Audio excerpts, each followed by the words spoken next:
여호수아서 2장은 요단강을 건너기 전 가나안 땅에 정탐을 보내는 이야기인데요. 여호수아는 두 사람의 정탐꾼을 보내서 가나안 땅과 여리고를 엿보고 오라고 지시를 합니다. 이들은 여호수아의 명령을 받고 가나안 땅에 정탐을 하게 되는데 라합이라는 기생의 집에 머무르게 되죠. 여리고 이 왕이 이제 이스라엘에서 정탐 온 이들이 라합의 집에서 머무르고 있다는 소식을 듣게 돼요. 그래서 이제 부하들을 이렇게 명령을 해서 지금 그 정탐꾼을 이제 끌어오라고 이제 명령을 하게 되는데, 그런데 이제 이 정탐꾼을 잡아올 수가 없었어요. 왜냐하면 라합이 이제 이 소식을 듣고 두 사람을 지붕 위에 있는 그 산대에 숨겼기 때문에 찾을 수가 없었고, 또 지혜롭게 이제 굉장히 좀 지혜로운 여인이었어요. 지금 와가지고 문을 우리 이제 집에 갔다 빨리 가서 찾아봐라. 그러니까 사람들 심리가 어때요? 그 말을 듣고 나니까 이제 얼마 빨리 쫓아가면 그들을 잡을 수 있겠구나 하고, 이제 사람들이 이제 집안 곳곳을 찾는 것보다는 이제 찾기 그 정보를 듣고 이제 밖으로 나가게 되는 거죠. 그런데 이제 이 사람들을 숨겨놓아서 다시 이제 숨겨놓은 사람들을 만나게 돼서 이야기를 나누게 되는데, 왜 이제 숨겼는지 라합이 9절부터 11절을 통해서 알려주고 있어요. 결국은 정탐꾼들이 믿는 하나님 때문에 숨겼다는 것을 알려주고 있죠.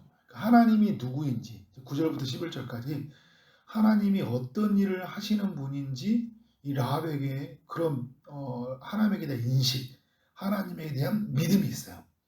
그러니까 단순히 뭐 어떤 사건이 아니라 이 모든 사건 속에서 일하시는 하나님에 대한 믿음이 있다는 것을 알 수 있어요. 자, 보면은 이런 내용이죠. 하나님은 이 땅을 너희에게 주실 줄 안다. 그러니까 이 땅이 주인이 하나님의 것이라는 것을 알고 있어요. 그리고 우리는 너희들 때문에 심히 두려워하고 이 땅의 주민들도 너희들 때문에 간담이 녹았다. 이거 지금 이 땅이 하나님이 주신 땅인데 결국은 이제 이스라엘 백성들이 이곳에 오고 있잖아요. 결국은 저 사람들이 이 땅을 차지하겠구나라는 것 때문에 마음이 녹았다는 거잖아요. 네, 그러면서 이 오기 전까지 이스라엘 안에서 일어난 일을 보니까 하나님께서 홍해의 물을 마르게 해서 이스라엘 백성을 건너게 하시고, 또 광야를 건너올 때는 아모리 사람의 그 두 왕 시온과 오게게 행한 일, 그들을 전멸시켰던 일을 듣게 된 거예요. 그러니까 아모리 왕의 이 시온과 오게 이런 바산에 있는 이 왕이 굉장히 강한 나라 이제 부족이었다는 것을 알고 있었던 것이죠. 그런데 이스라엘 백성에게 다 무너져 버린 거예요. 이스라엘과 함께 하신 하나님에게 완전히 처참하게 무너지는 모습을 보면서 뭐라고 하냐면, 우리가 그 소식을 들으면서 마음이 녹았고 정신을 잃어버렸다. 이런 표현을 쓰고 있어요. 그러면서 이제 신앙 고백을 하는데, 참으로 너희의 하나님은 하늘에서도 하나님이고 땅에서도 아래 땅에서도 하나님이시다. 그러니까 하늘과 땅에 충만하시고 하늘과 땅을 다스리시는, 그리고 모든 민족을 하나님의 손 안에서 이끌으시고 또 하나님의 백성과 함께 하심으로 승리하시는 그 하나님을 이 여인이 고백하게 되는 거잖아요.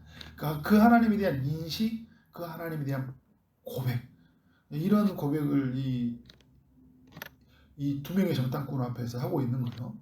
그러면서 어떤 부탁을 하고 있어요? 내가 당신들을 살려주었던 것처럼, 선대하였던 것처럼 당신들이 이 땅에 들어올 때 나와 내 아버지의 집을 선대해 주라, 살려주라, 이렇게 부탁을 하고 있는 거죠.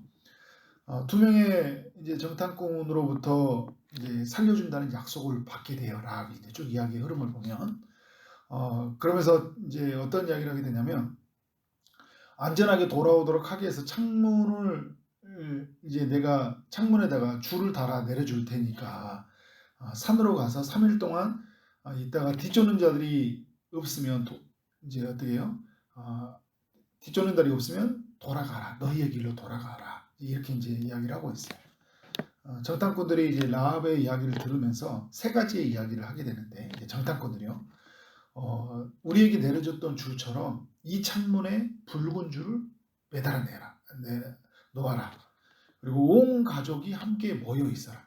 그리고 정탐받았다는 사실을 일단 이 사실을 절대 누설하지 말아라. 이 이야기를 하고 있어요.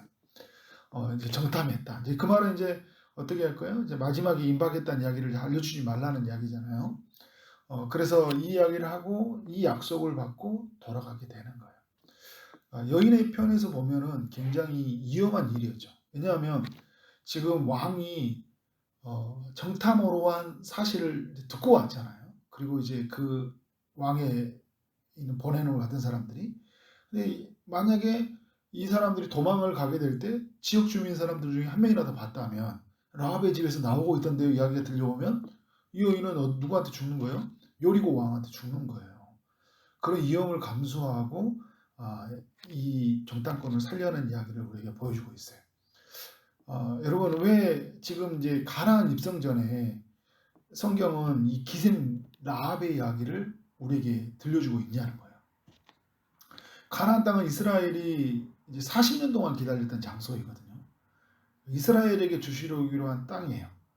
이야기의 초점이 이스라엘에게 있어야 되는데 왜 기생 라합의 이야기의 초점이 그 2장이라는 한 장의 긴 분량 속에서 우리에게 들려주고 있냐는 거예요. 가나안 땅은 어떤 땅이냐라는 것을 알려주고 있어요. 그러니까 라합과 같이 하나님을 믿는 자들이 들어가는 것이고 그 믿는 자들이 머무는 곳이 바로 가나안 땅이다라는 것을 알려주고 있는 거예요.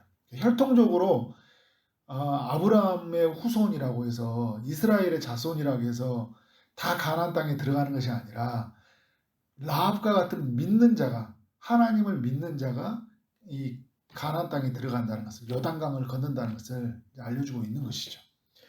라합이 제가 아까도 말한 것처럼 하나님에 대한 분명한 인식, 또 하나님에 대한 분명한 고백, 그죠? 그게 그 고백이 있기 때문에 그냥 단순히 지식으로 알아가는 고백이 아니라 어떻게요? 전인격적으로 알아가는 고백이잖아요. 그러니까 자기의 전 인생과 어떻게요? 자기의 신앙 고백과 함께 자기 자신을 바꾸잖아요. 죽을 수 있는데 자기 자신과 자기와 자기의 가족이 다 죽을 수 있음에도 불구하고 그가 믿는 하나님을 선택하는 모습을 보여주고 있어요. 그가 믿는 하나님이 어떤 분이에요? 제가 아까도 말한 것처럼 하나님은 하늘에서도 충만하신 분이시고 땅에서도 충만하시고 다스리신 분이시고 창조주시고 홍해의 물을 마르게 하시는 하나님, 자연의 모든 질서를 다스리시는 하나님, 바사왕과 그 옥의 왕을 전멸시키신 하나님, 모든 하나님의 힘과 능력으로 말미암아 참된 승리를 주시는 하나님, 전능하신 하나님이란 것이 그의 마음속에 믿어진 거잖아요. 그러니까 이 믿음을 가진 자, 가나안 땅은 누가 사느냐? 이 믿음을 가진 자들이 사는 곳이다라는 것을 이 기생 라합을 통해서 보여주고 있는 거예요. 여러분 사실 그 살아온 배경으로 보면 기생 라합이 가나안 땅에 살 만한 조건이 아니에요. 이방 여인이었죠. 기생으로 살았던 사람이에요. 그렇게 어떻게 보면 세상에서 보면 버림받은 사람이죠. 세상에서 보면 이 땅에 살아갈 조건이 전혀 부합되지 않은 사람이에요. 그런데 하나님의 나라 안에서 볼 때는 살아갈 조건이 전혀 없는 것이 아니라 살아갈 만한 아주 부합한 조건을 가지고 있는 거예요. 나는 없고 누구로 사는 거예요? 지금 하나님으로 살고 있는 거예요. 하나님이 누구인지 하나님의 안에서 내가 하나님이 제시한 구원의 방법을 따라서 살아가는 여인이라는 것을 우리가 알려주고 있어요. 그러니까 우리가 여러분 어떻게 살아왔느냐가 중요하지 않아요. 내가 어떤 신분이냐가 중요하지 않아요. 내가 어디 출신이냐라는 것이 우리의 삶의 인생을 결정하지 않아요. 내가 무엇을 믿느냐가 결정하는 것을 보여주고 있어요. 그러니까 내가 무엇을 가졌느냐라는 것이 내가 얼마만큼 알았느냐가 아니라 내가 하나님을 알고 있느냐, 내가 믿음으로 하나님의 내 안에 거하느냐, 내가 믿음으로 하나님 앞에 들어가느냐가 정말 중요한 문제이잖아요. 내가 하나님이 어떤 분인지 하나님이 보낸 아들을 내가 어떻게 믿고 있느냐가 우리의 인생을 결정한다는 거예요. 창조주요 구원자요 심판자로 오신 예수 그리스도를 믿는 자는 다 하나님의 나라 안에 들어가는 줄 믿으시기 바랍니다. 그것에 우리의 삶의 근거가 있는 거예요. 라합의 생명은요 정탐꾼과 맺어진 약속이 있는 거잖아요. 이제 라합의 생명은 그렇게 앞으로 운명은 정탐꾼들이 그 약속을 지켜주면 돼요. 그 정탐꾼들이 했던 것처럼 붉은 줄을 매달아 매고 절대 비밀을 누설하지 않고 그 가족이 함께 모여 있으면 되거든요. 그래서 그 약속을 따라서 나중에 이제 여호수아 6장에서 다시 한번 나누겠지만 매달아 놨어요. 그 약속을 따라. 그래서 가족들이 함께 모여 있거든요. 그러니까 삶의 근거가 어디에 있어요? 그 약속에 있는 거잖아요. 여러분 우리도 마찬가지예요. 우리의 삶의 구원의 근거가 어디에 있어요? 하나님께서 주신 약속에 있는 거잖아요. 하나님이 무슨 약속을 우리에게 주셨어요? 그 아들이 이 땅에 오셔서 무슨 약속을 주셨어요? 나를 믿는 자는 영생을 가졌나니. 마지막 때에 주님이 우리를 건짐을 받는다니까요. 주님이 오신 날 그 약속의 근거에서. 근데 그 약속의 근거에서 주님이 구원해 주신 거예요. 사도행전 16장에서도 보면 사도 바울이 간수장에게 주 예수를 믿으라. 그리하면 너와 내 집이 구원을 얻을 것이니라. 하나님의 그 약속의 근거에서 그 간수장과 그의 모든 집이 다 구원을 받는 것이잖아요. 그러니까 우리가 하나님이 살아계심의 그 약속을 살아계신다는 사실을 믿고 그의 주시는 그 약속을 믿고 그의 일하심을 믿어요. 제가 그 믿음에 대한 이야기를 할 때 그 하나님의 살아계심, 하나님의 약속, 그리고 그 약속을 성취하신 하나님의 일하심을 믿으라고 이야기하거든요. 우리에게 그 믿음이 필요해요.